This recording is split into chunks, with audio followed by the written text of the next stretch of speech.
Hello everyone and welcome back. Thank you so much for stopping by once again. My people, this matter go long.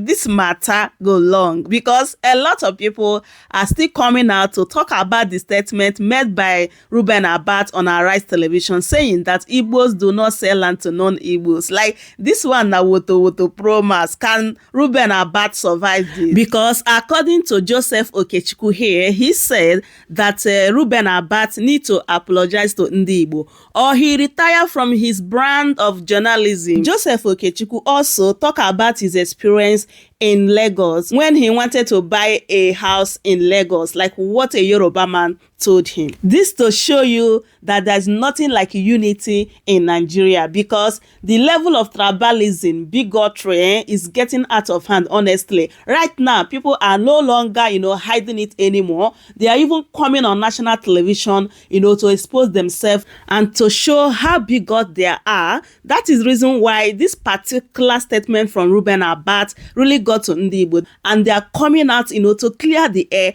and also tell the world reasons you cannot sell all land in the southeast. My people, make I not talk too much. Let me allow you guys to listen and hear what Joseph Okechukwu said in this particular video and also another video concerning this matter. Just as I said before, a lot of people are still coming out to clear the air, to voice out and also give their own opinion. Just take a listen. But before then, please, if today is your first time here, don't forget to subscribe if you haven't, share the video and also give me a thumbs up so that YouTube will recommend this video to other people to watch. Thank you everyone for doing so. So my people, let's go ahead and watch the videos.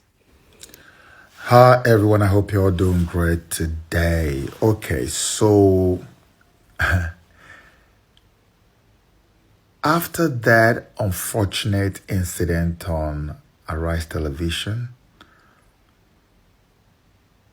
an incident in which Ruben Abati, I would say almost intentionally, decided to go on live television to mischaracterize an entire nation of people, the Igbos. After that incident, I honestly promised myself that I was going to address Ruben Abati directly. But then when I saw the way people reacted, the reaction was very swift. It was very quick from all over the place. Nobody took that lightly. And Reuben began to feel the heat. At that point, I said to myself, okay, Joseph, maybe you need to just tap it down a little bit and just let it slide. And truly, I was going to let it slide. And then something happened. I stumbled on an exchange, almost violent, hostile exchange that the same Reuben had with his colleague on live TV again. Okechukwu, right? Forgive me if I'm not pronouncing the name right. She was just literally trying to get this guy to understand, look, this is what has happened. What do you say about this? And he flared up. And it became too obvious and too clear to me that Ruben Abati, or whatever he calls himself, knew exactly what he was doing. What happened with that situation was that Reuben unconsciously or subconsciously betrayed the bigotry that has been residing deep inside his soul when he did what he did. And that's why he appeared very unremorseful when he was now having that exchange with Okechukwu, the lady, the beautiful lady that works with him on Arise television. Reuben didn't care. The young woman was trying to get him to reason with what has happened. Reuben didn't care. And that was when I made up my mind that no matter what happens, I am going to make my voice heard on on this matter. And right before, because I've been traveling, before I arrived at my destination, someone sent me a video of Professor, is it Okechukwu or something, who was also on Arise Television to set the record straight. Now, it turns out that the so-called TOS Benson actually received a free land.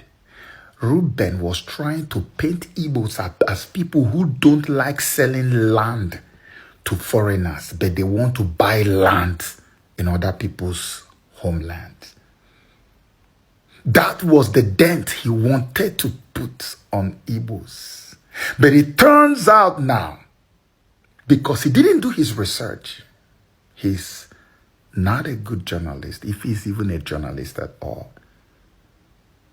Turns out that the same people he said they rejected or they refused to sell land to TOS Benson, that they actually gave him free land on which he built post office for the community.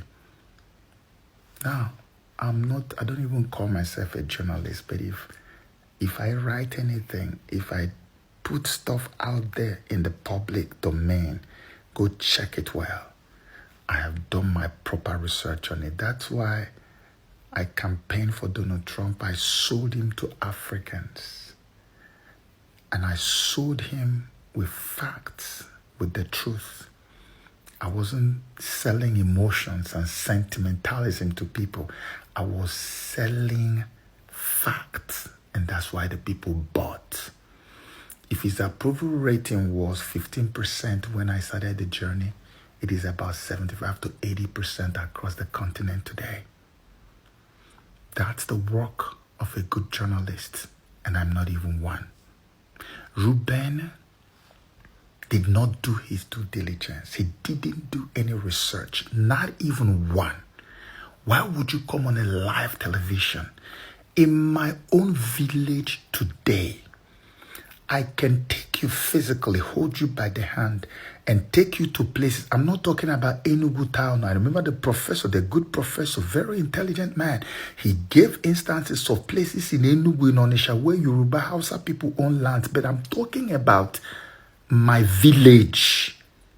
My village. I will show you where Hausa people own lands. Where Yoruba people own land, I will personally take you and show you. Who sold it to them? Who gave it to them? Our people sold the lands to them. Why would you go out there and generalize even if this was something that happened? Was it worth you coming on air to talk about it? I had a very nasty experience in Lagos, Nigeria years ago, and it happened twice. It's still happening till this very day as I make this video. I was about to rent a home somewhere on the mainland. I found a place because I don't like the mainland of Lagos. I prefer the island, but I found this estate I loved. It was the first time I loved a place on the mainland. I said, okay, I want to get a home here. I found this nice duplex. I said, I want it.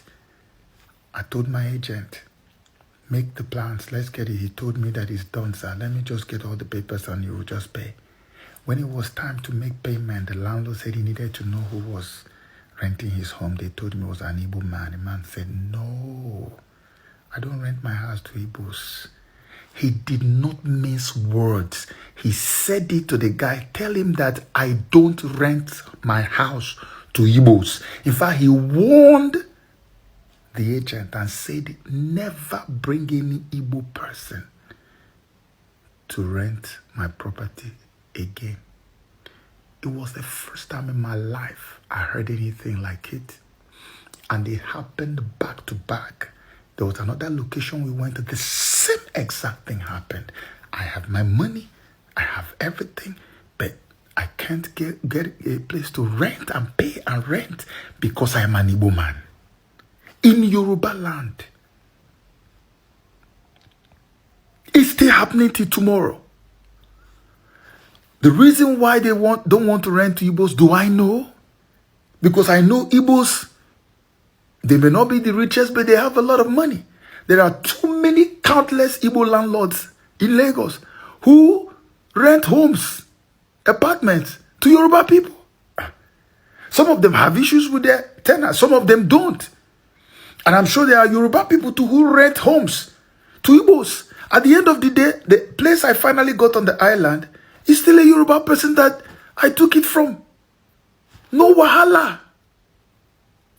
Am I going to now generalize and say, hey, these Yoruba people are big gods, this and these other people don't want to rent to Igbos, the other ones rented to an Igbo person.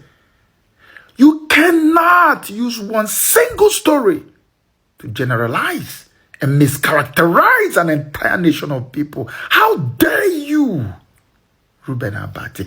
And yet you still feel so arrogant about it. So conceited. If I were you, I would rush and go and apologize to those people, because according to Prof, those people are feeling traumatized by this very callous, careless, childish, ignorant display that took place on Arise Television. How could you do that to a whole people? The people are like, why is this man saying this about us? The man wanted to buy land. We ended up giving to him free of charge. And somebody is here tarnishing our image. Go and apologize to those people.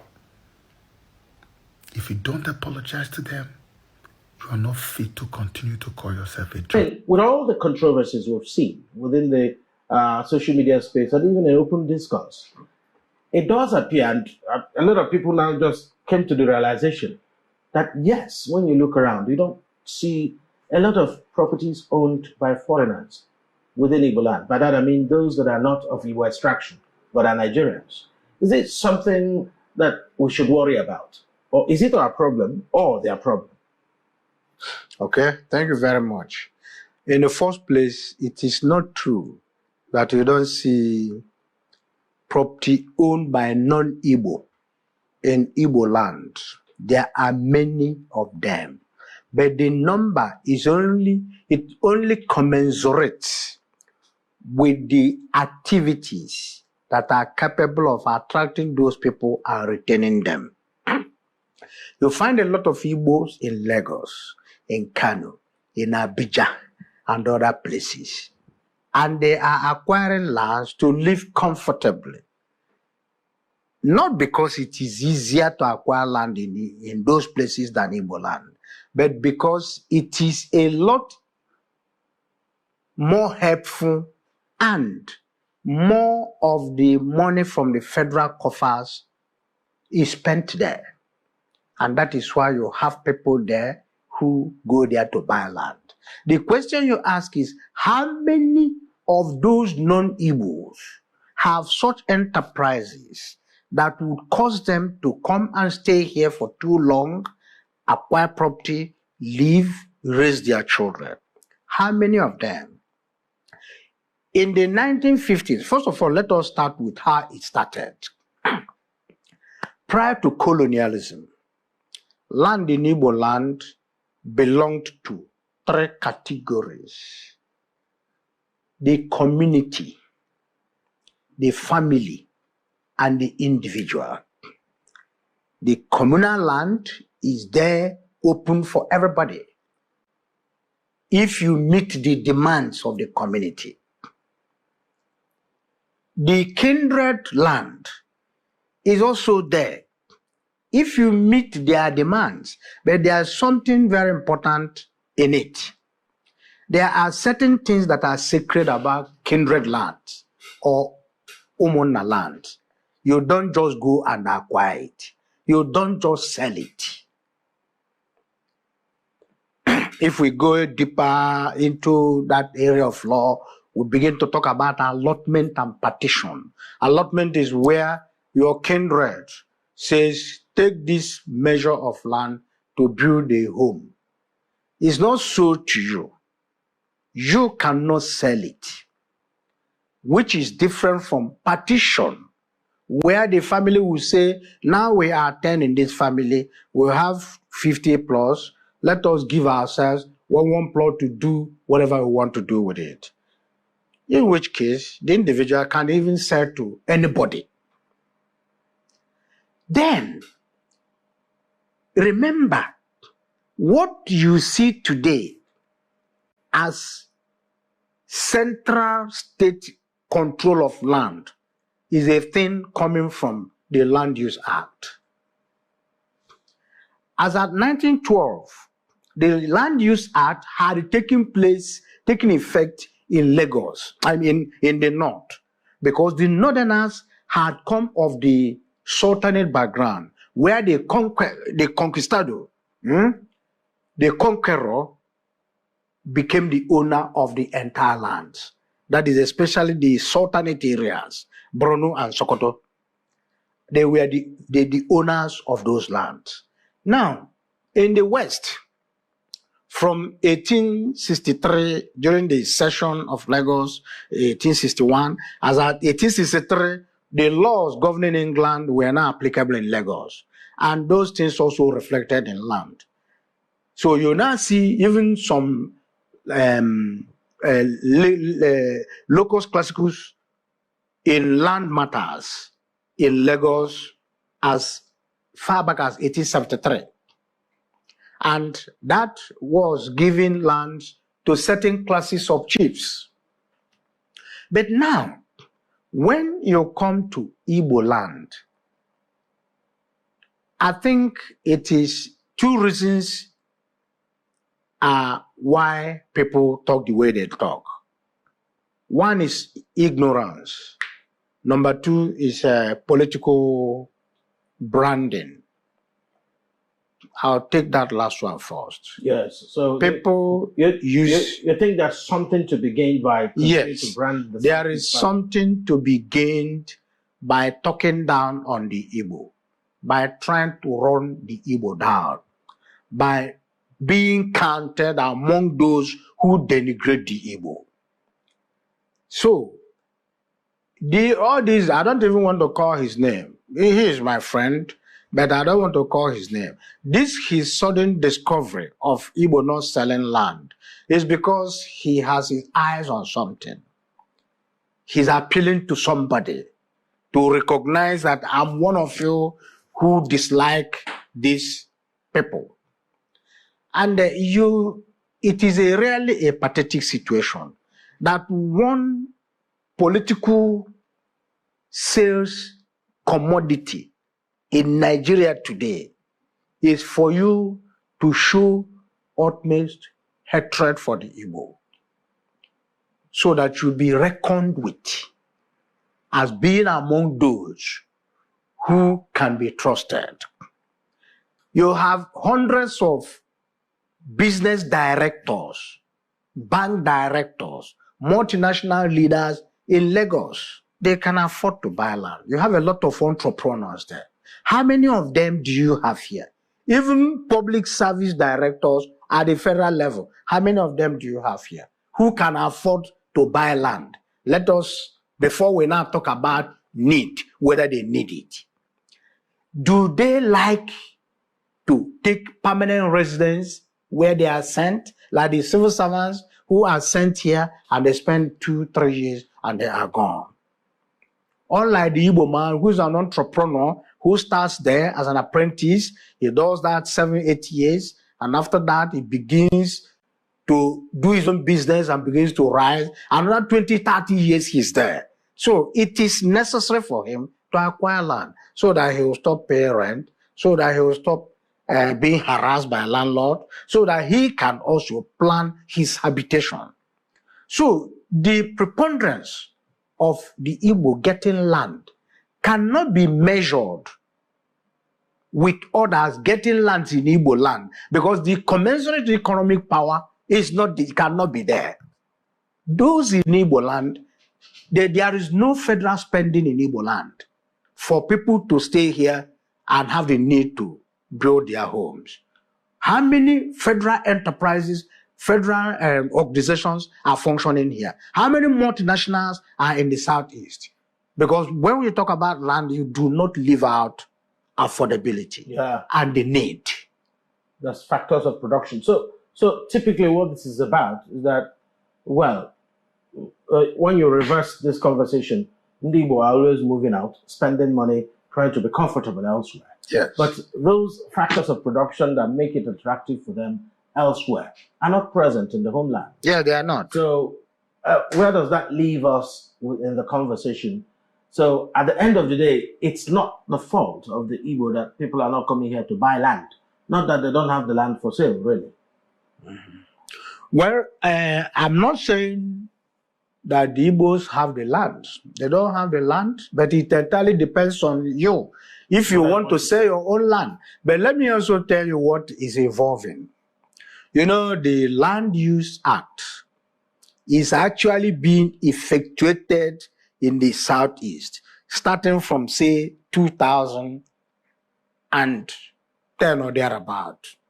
That is where the government is now seizing community lands in the guise of Land Use Act. In most cases, seizing them without paying compensation.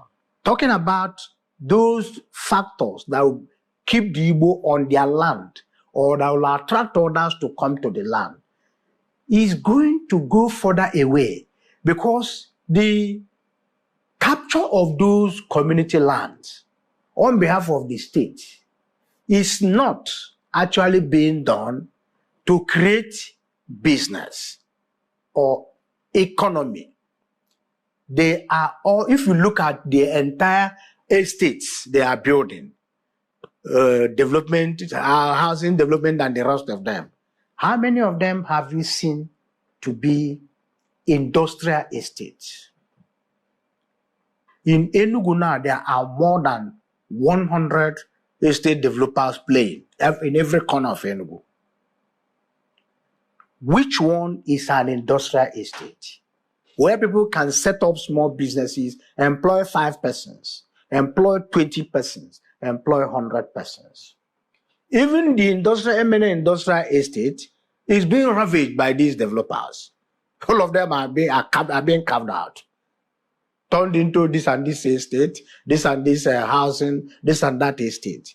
So, at the end of the day, the Southeast is going to end up as merely a residential region where nothing productive is done.